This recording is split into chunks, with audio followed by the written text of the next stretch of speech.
قال رسول الله صلى الله عليه وسلم لا تسبوا الأموات فإنهم قد أفضوا إلى ما قدموا او كما قال عليه الصلاة والسلام. رسول الله صلی الله علیه وسلم فرمایي چې تاسو مړو پسې بدې ردې مه وایئ ځکه چې دی ورسېده هغه چې دی وړاندې کړي دي.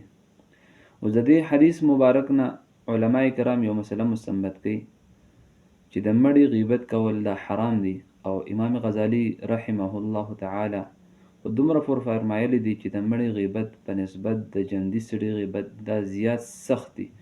ځکه چې د ژوندي سړي نه به انسان معافي وغواړي خو د مړي نه معافي نشي غوښتی. د دې وجې نه علما کرام یو بله مسله د دې حدیث نه مستنبط کوي. که مثال کے طور پر انسان یو میت ته غسل ورکوي او دغه رنګې تدفین یې کوي او د غسل په ایام کې د ده یو غیب ظاهر شو، مثال کے طور پر مخ تور شو یا وجود تور شو، نو دی به په دې باندې پرده اچي او د دې ظاهرول دا حرام دي، ناجایز دي. او که مثال کے طور پر کرامت ظاهر شو نو بیا د هغې وضاحت کولی شي. نو د دې وجې نه